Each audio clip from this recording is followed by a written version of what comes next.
Estamos con el doctor Alberto Videla, quien es presidente de la Sociedad Argentina de Pediatría, filial Alto Valle de Río Negro y Neuquén, y con la doctora Leticia Ribeiro, quien también forma parte de la comisión organizadora del plenario de salud de acá de la provincia de Neuquén. Doctor, en materia de políticas públicas se avanzó en general y Neuquén en particular está muy bien conceptuado. ¿Usted qué opinión le merece respecto a las políticas que fue implementando el gobierno nacional y cómo las fue implementando Neuquén?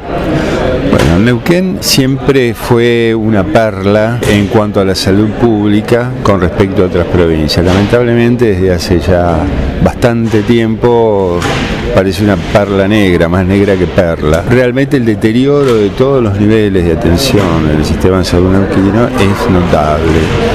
Yo siempre me dediqué a una porción bastante pequeña, que es la alta complejidad y el Hospital Castro Rendón, el servicio de neonatología.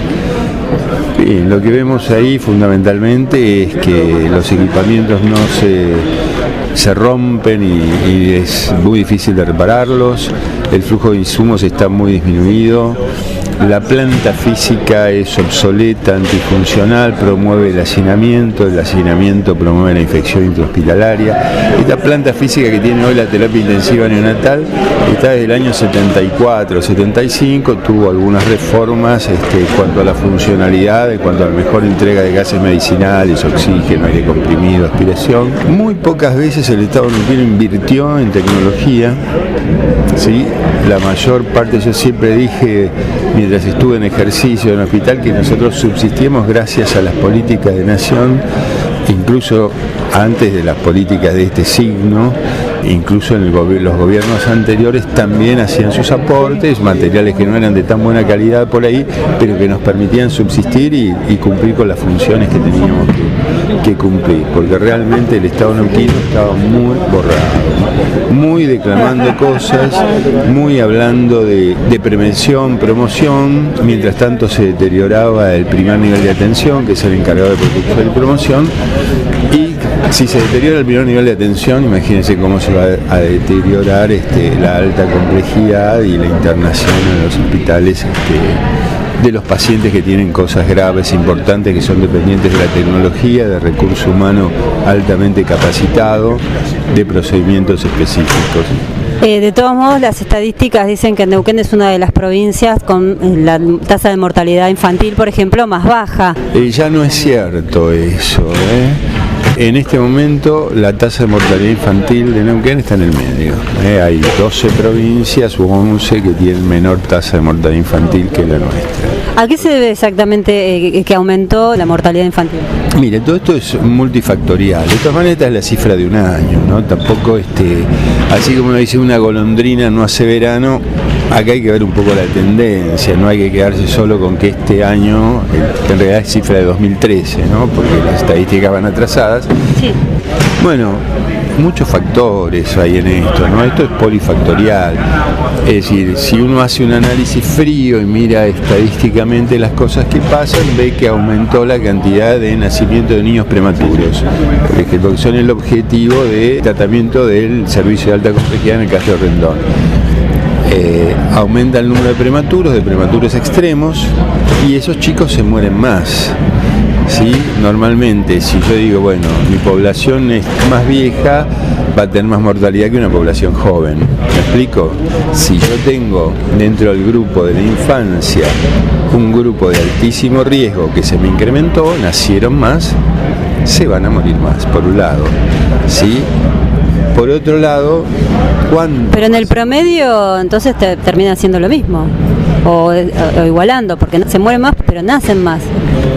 No, es que no nacieron más. Los nacimientos están estables, nacieron más de esos grupos de riesgo, es decir, dentro de los menores de 2.500 gramos, ¿sí? Es más o menos el mismo porcentaje que antes, pero antes nacían más, por ejemplo, entre 2.000 y 2.500. Ahora, entre 2.000 y 2.500 nacieron menos, nacieron más, 500, 600, 800, 1.200 gramos. Sí, entonces uno se tiene que preguntar, bueno, ¿por qué sucedió eso? ¿qué es lo que nos está pasando? Segundo, se tiene que preguntar, ¿esto explica, nacen más y se sabe que se van a morir? ¿Sí? ¿Cuántos se mueren? ¿Se muere el 40% de estos chicos? Entonces esperamos que dentro de esa fracción aumente el 40%, pero si ahora vemos que en vez del 40% se murió el 80%, decimos, acá hay otra cosa que está pasando. ¿Sí? Y hubo cosas.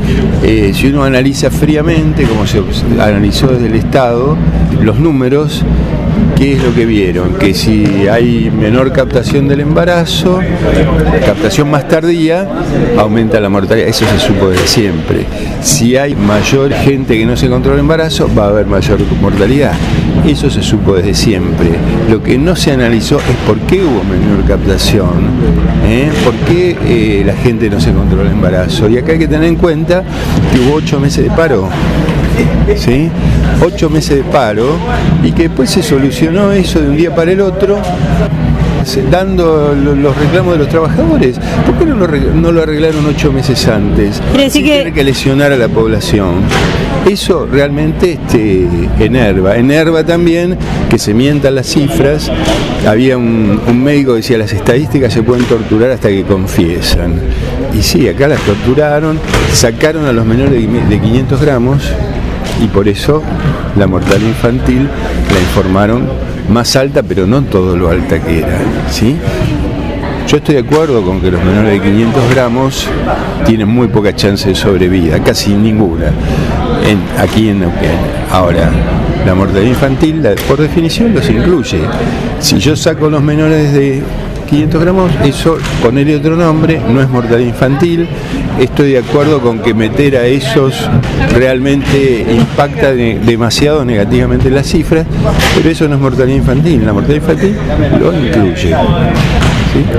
Así que realmente, bueno, ese es el problema actual con la mortalidad infantil. Se ha establecido bien, por ejemplo, bueno, cuáles son los grupos de riesgo, todo ya se sabía de antes. Todo se sabía de antes, cuáles eran los grupos de riesgo. Ahora es por qué aumentaron estos grupos de riesgo, por qué estos grupos de riesgo no tuvieron acceso, todo eso no se evaluó, hasta donde yo sé, a lo mejor se evaluó. También las políticas públicas a nivel nacional, por ejemplo, han incrementado en materia de derechos, los prematuros, hablando de prematuros, tienen un amparo ahora con la ley 2895 acá en la provincia de Neuquén, pero de todos modos el Estado tiene una falencia, por ejemplo, en el recurso humano, donde esos derechos no se pueden terminar de garantizar. Sí, hay una ley, no escuché a propósito de la 2302 al fiscal Mendaña, que estaba hablando de esto cuando se estaba presentando, decía que había una cosa que se llama superstición legislativa. Es decir, que porque esté la ley hecha uno cree que se va a cumplir. Bueno, la ley no se cumple. Hay clínicas privadas que no están preparadas para recibir prematuros y las siguen recibiendo. Hoy yo comentaba en la mesa lo de la tragedia educativa que contaba Jaime Echeverri, fue decano de la Facultad de Medicina de la UBA, donde decía que, bueno, hablando de un montón de cosas, él se quejaba de la cantidad de facultades de medicina que largaban médicos como ristra de chorizos y sin ningún tipo de formación como para después atender. Y el periodista que lo entrevistaba le decía, bueno, pero esos son los que trabajan de taxistas. Y él le contestó, no, lamentablemente no trabajan de taxistas, trabajan de médicos. Bueno, esto pasa también. Entonces, la ley del prematuro, lamentablemente, no se cumple. Se cumple en algunos lugares, se cumple en algunas clínicas, se cumple en el Castro Rendón. Ahora, si empezamos a afinar un poco más, tenemos fallas en todos lados, en esas clínicas que yo digo que se cumplen, en el Castro Rendón. Castro Rendón tiene un problema crónico, crítico de enfermería, 150 recargos al año, 24% son auxiliares de enfermería en el servicio de neonatología, y hoy sabemos que la enfermería de neonatología es una especialidad. Y entonces en algunas clínicas se pretende que como no tienen terapia intensiva para las madres y las madres están muy enfermas y están con un chico prematuro, que nazcan en algún lugar que tiene terapia intensiva para la madre pero no para el niño, aduciendo por ahí que la prioridad es la madre. Y sí, la prioridad es la madre si uno está alejado de un centro que pueda brindar atención, si es un embarazo a una edad gestacional que no es viable, pero en la ciudad de Neuquén la prioridad son la madre y el niño, eso es así. así o así, no hay otra forma de entender. Lamentablemente hoy yo te diría que hay un Estado ausente acá en Neuquén con respecto a las políticas para salud, políticas públicas de salud. Desde hace muchos años alguien dijo que había que ayudar a los medios privados y la manera de ayudarlos, yo no tengo nada en contra de los profesionales privados, colegas, pero sí se hizo a costa del desfinanciamiento del sistema público y acá estamos padeciendo todas las consecuencias. Esto es muy triste porque en el discurso se escucha hablar de, mentir sobre la mortalidad infantil y mentir sobre otras cosas, que estamos bien en esto, que estamos bien en esto. Pero hay barrios todavía que no tienen agua potable, hay gente que carece de vivienda, todas estas siempre están en las rutas, los caminos, los servicios, gas, luz. Incluso tener accesibilidad a los centros de salud en cuanto a distancia y a los medios de transporte para poder viajar y acercarse a donde sea, trabajo digno. Todas estas cosas no están presentes. Yo diría que hay una apolítica en este momento en la provincia de Neuquén y ya no de ahora sino de hace unos cuantos años. Ahora, en el discurso y vemos a un ministro de Economía que está haciendo campaña para ser gobernador de esta provincia, un ministro de Economía que, como dijo bien mi colega, mi compañero, el doctor Alberto Videla, hubo 8 o 9 meses de paro en la provincia con este ministro de Economía, con este gobierno, y ahora vienen a los hospitales a prometer, ¿qué? Pregunto yo. ¿Qué es lo que están prometiendo? Sí, y también se montan en esto algunos que dicen, ¿para qué habré hablado, para qué le habré contestado al ministro? Cuando tenemos uno que no puede solucionar o no quiere solucionar el problema del transporte público en la ciudad de Neuquén y se pone a hablar de mortalidad infantil. Además. El plenario hoy, se expusieron una cantidad de problemáticas y una cantidad de propuestas también. Contanos un poco cuál es la conclusión y cómo pretenden trabajar desde los espacios que están ustedes participando. Bueno, la conclusión es que este plenario fue realmente, desde mi punto de vista y desde el punto de vista del ministro de Salud de la Nación, el doctor Daniel Goyán, quien generosamente vino, porque realmente tiene una agenda apretada, y vino a acompañar a este equipo, a este grupo, a este plenario, lo cual para nosotros es importantísimo, porque nos está dando un mensaje muy importante también. Para nosotros fue muy exitoso, se vio entusiasmo en toda la gente, una gran participación, que era la idea, porque nosotros queremos transformar la salud, pero con la participación, que es como un caballito de batalla en las campañas, que se habla de la participación social, pero se habla nada más. Bueno, nosotros hoy dimos el primer paso abriendo las puertas a la participación. Un ambiente de reflexión y discusión, como dijiste bien, y empezando a hacer aportes. No se leyeron las conclusiones por falta de tiempo, las hemos recogido, las vamos a cargar debidamente y las vamos a socializar enviándolas a todos y al Ministro de Salud de la Nación. ¿Se va a elaborar algún documento en base a esas conclusiones? Mira, todavía no lo hemos definido, porque este es un punto de partida. Ahora tenemos que ver a partir de este momento sobre nuevos encuentros, porque ahora hay que trabajar en profundidad sobre cada eje, viendo y ejes que por ahí nos han faltado también. Así que primero vamos a tener que leer las conclusiones, a ver qué surge de ahí y a partir de ahí cómo seguimos trabajando y cómo seguimos profundizando. Bien. Bueno, muchas gracias, doctora Leticia Ribeira.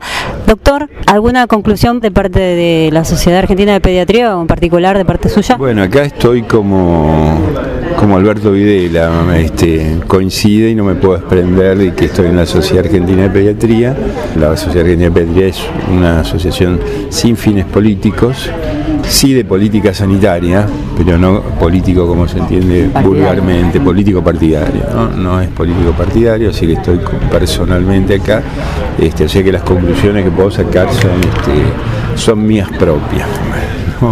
Y bueno, me satisface haber estado en este tipo de discusión. Yo no soy peronista y vengo porque este modelo es el que siempre quisimos dentro de los grupos que yo estuve. Este es el modelo que veo que es más real, que satisface. Esto de la patria es el otro.